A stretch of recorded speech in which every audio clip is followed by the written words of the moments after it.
I think one of the first habits that a lot of us should leave behind is idolizing celebrities, and that's also including influencers. It's okay to be inspired by a certain person, but to be completely like living your life around like what that person wears, looks like. I mean, there are even people that have gotten surgery to look like their favorite celebrity. There's people that have gotten into debt to drive the car that their celebrity drives. And I think like once when we all stop idolizing these people, I feel like a lot of us could live a more fulfilling life, live a life that's meant for you, a very unique life. And do not get me wrong, I am not perfect. When I was a teenager and also in my early 20s, I'm talking like 20, 21, 22, I wanted to look like a Kardashian so bad. And that was around the time that they were becoming popular.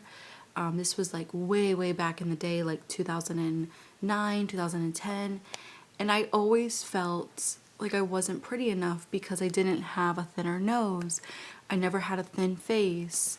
I've always had a somewhat really curvy body, not in the sense of like curvy like them where it's like small waist, big booty. I always just tried to like nitpick little things about me, and there were times that I didn't even want to go out because I felt like I wasn't pretty enough like them. You know, the media can make you feel at your worst. So I'm very grateful that I have learned throughout the years to embrace my natural features, even if I don't have the slimmest little nose or slimmest face. My weight fluctuates a lot. Sometimes my hair is a little bit too puffy, puffy. But you guys get what I'm trying to say, I hope. I honestly don't care. These days, I applaud the flaws more than anything because that's what makes me me. Now, I just go with what I like. I go with what Kira wants to wear instead of what celebrities are wearing or doing or listening to. That's something that does take time to learn, but this is a habit that can benefit you so much in the future, especially when it comes to making purchases, when it comes to making like really big decisions. Instead of looking at like, well, no one really has this, I don't see any celebrities with those shoes or that car, so I'm not going to bother. I'm just going to go with what these people are buying. Don't do that. Most of the time, actually 98% of the time, these celebrities are being endorsed to promote crappy products. The same thing goes for influencers, unfortunately. When it comes to sponsor videos, most of the time these influencers are just trying to make some money. Nothing against making money, but you do have to be aware as a viewer. You have to be aware that the products that these people mention, the clothes that they wear, they most likely got them for free because they're doing a little ad video for that company, so they're getting paid for it. Anyways, I know that was a mouthful. I'm very passionate about just finding your own way, your own style. Stop idolizing celebrities. It's just, there's no benefit to it at all. Next thing is not taking care of your things. I've talked about this so many times. I am a huge believer of taking care of the things that you own, the things that you cherish. Even if it's your vacuum, take care of it. There's one time I didn't take care of a car and it died. So that kind of just like made the saying a lot more true to me. Take care of your things and they'll take care of you. So back in the day I had a car and I never ever did oil changes, transmission changes, like transmission fluid changes. This was a very old car. I think it was like a 1990 something car. I just never took care of it and it died. So anyways, fast forward to now. The minute like my oil percentage is at like 20 or 30%, I'm going straight to the dealer. Can you change the oil? Can you also check if anything else needs to be done? So I'm always like on top of the car. I'm always on top of even my clothes. I've had this shirt since 2017 and it's still with me, even though it's from let me see where it's from Boohoo. I used to shop there back in the day. Even though it's from a not so good brand, it's still with me. It has some rips at the end, but that's a given. It's been a very long time for me owning it. But what helps me keep it like intact is that I do not dry some of my items to make them last longer. I'm also going to start folding my sweaters so they can last longer too. I've seen that in the comments that that's a little tip to make sweaters last longer, is to fold them instead of hang them. So thank you guys so much for sending that tip in. I'm going to start doing that. But yeah, so little things like that. Changing the filter in your vacuum, cleaning out your vacuum. If your battery is dying, if you have a wireless vacuum like I do, taking out your battery and switching it if it's not lasting a long time. That's something that I need to do eventually. My battery lasts about 15 minutes, so it is definitely time to almost change it. I've had that vacuum since, I think it was 2018 or 2019, around there. So by saying all of this, you know, with taking care of your things that you own, you can truly live a fulfilling life because it's one less thing that you need to purchase. Like I said in the beginning, if you take care of your things will take care of you. It is so freaking true. And again, this can go for the littlest things. Instead of putting your satin pillowcases in the dryer, just hang them up to dry. They will last you forever. I've had these satin pillowcases, I want to say since 2020, beginning of 2020, I had these. They're still going strong. They look brand new. They feel great because I don't put them in the dryer. Because I know if I put them in the dryer, they're going to shrink. They're going to break, you know, the dryer breaks down fabrics. So just like little things like that. Instead of putting that in the dryer, hang them up to dry. You can get yourself years and years worth of that particular product. I also want to mention, if you have pets, make sure you're bringing them to the vet. Very important to not ignore vet appointments, dental appointments. My cat has been through so much with dental and regular appointments at the vet. So I'm very grateful that I just took action instead of like, kind of like how I grew up where family members would be like, oh yeah, the cat's okay, it'll be fine. And before you know it, the cat was not okay and they had to put the cat down because they just prolonged that situation that they thought it was okay. So the minute I see something off with my cat, I'm calling the vet. If the vet's not open, I'm calling the ER and I'm going there right away. So just make sure you're taking care of not just your physical things, but also your pets, your family members. And I'm not trying to say that pets are things. Okay, I know someone in the comments probably going to say, pets are not things. I know that. I don't even like to say pets because I know I'm going to sound weird, but I consider my cat my son.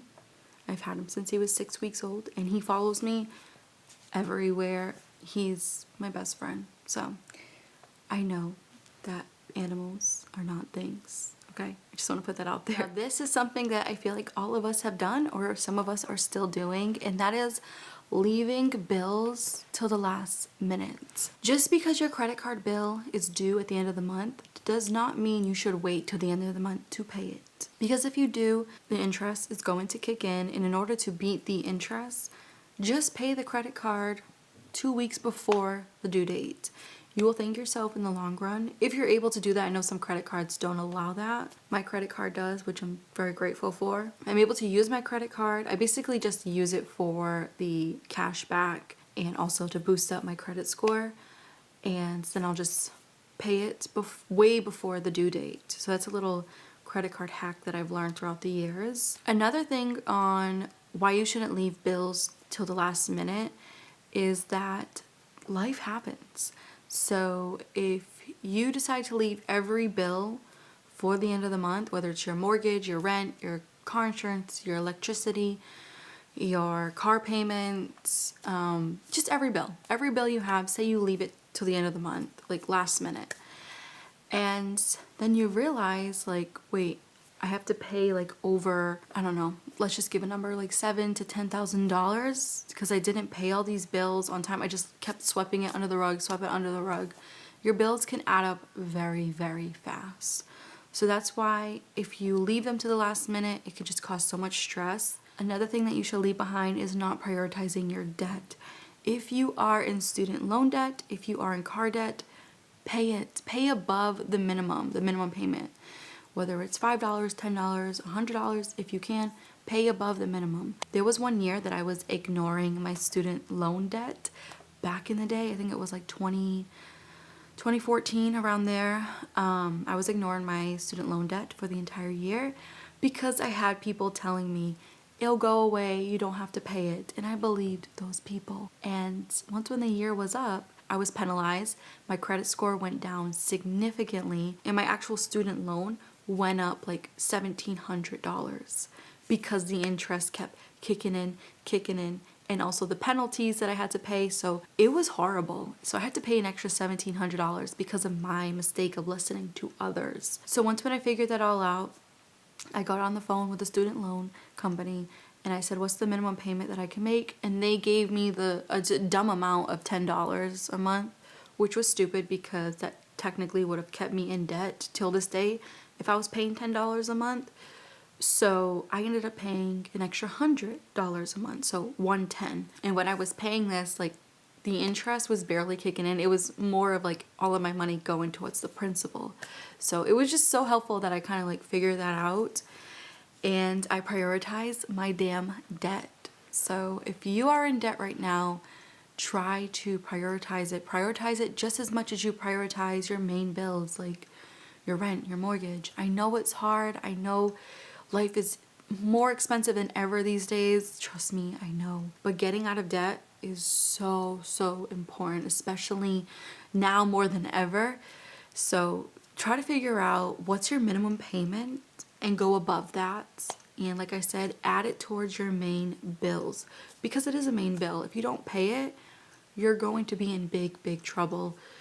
They can also force you to be on a payment plan. Like, they'll take money out of your paycheck. I've had family members that happened to. So it could get really worse with student loan debt, and also credit card debt. You do not want to be in credit card debt. If you have a lot of credit cards, pause this video right now, figure out which one gives you the most cash back, and cut up the rest. Don't call to get rid of them. Just cut up the card. If you call, your credit score will go down. Let them cancel out on their own. Your credit score will not go down. At least that's been my experience. I had 2 store credit cards. It was Kohl's and Victoria's Secret. I just cut up those cards because I don't shop at those places. Cut them up, threw them out, and I kept my Chase Unlimited Freedom card because I was getting cash back. You can also use it everywhere. And I kind of just used that card to my advantage without overdoing it. So I made sure that I stood with a budget with it. I still have that card till this day. And yeah, it's been a great credit card to say the least. But the store credit cards, I think, are absolute BS because you can only buy things in the store with them and you don't get any like cash back. You might get cash back on, again, more things that you probably don't need. Anyways, go through your credit cards, see which ones that you could get rid of, that you could live without, cut them up, let them close out on their own. They close out on their own in like 3 to 4 years once when they realize you're not using it. Another thing is, if you are in debt with store credit cards, still cut them up and just pay them. I'm sure most of them have online little platforms that you don't need the card. You can just pay online with your payment, and then that's it. So by cutting up the card, it will help you not spend any more and add more money to your existing debt. I know that was a mouthful. I'm not a professional or a whiz at credit cards, but I have learned quite a few things, and I've actually never been in credit card debt because I'm terrified of it. Especially with with most of the credit cards, the interest rate is around, it could be around 32%, 28%. And the last thing is not focusing on what you truly need when it comes to your skincare routine and maintenance routine. Now, I talk about this quite often. I think I already talked about it in this video, but this is so important because I've also been through this route where I spent a lot of money on skincare and hair care, even as a minimalist. And I would say I spent a lot of money on a bunch of different products. So I narrowed it down to what I truly need, and what I realized, my skin does not like skincare products as of right now. Things could change, but I don't have a skincare routine. I got rid of everything, so I kind of decreased that whole skincare spending budget. So I was focusing more on what my skin needs instead of what it didn't need, which I was going more towards, like, again, watching videos and seeing people saying, like, when you're in your 30s, you got to start using anti-aging, vitamin C, sunscreen 2 to 3 times a day, neck cream. And I was just like, okay, let me buy it all. My skin was horrible, horrible, horrible for like, I would say over a year. And eventually I just stopped using everything, and this is my skin now. I have no makeup on. All I use is unscented Dove bar soap and castor oil for a moisturizer if my skin is dry. If my skin's not dry, I'm not gonna use anything. My skin feels dry, I'll use that, and if it doesn't, then that's fine. I do want to point out the obvious though. What I use may not or probably will not work for you for skincare, situation. So that's why you should go through the products that truly work for you and ditch the rest. Stop trying to build this amazing or aesthetically pleasing skincare routine and hair care routine. It's just not worth it. It's time to dim it down. It's time to just buy what you truly need and leave the rest for others that want to have a bigger routine. This can help you in so many ways, not just with living a fulfilling life and living a more stress-free life when it comes to getting ready and all those things, but you have more space in your home too. Like, you don't have to have mountains and mountains of like backups of skincare and hair care. I do want to mention hair care is a big one. I also fell for that, where it's like having like 5 different scalp oils, 7 different shampoos and conditioners. I fell for all of it, and now my hair care routine is, I think, like less than 5. I'm pretty sure it's less than 5 products. But yeah, so anyways, beauty maintenance in general, try to go through everything that you use, everything that you do as well.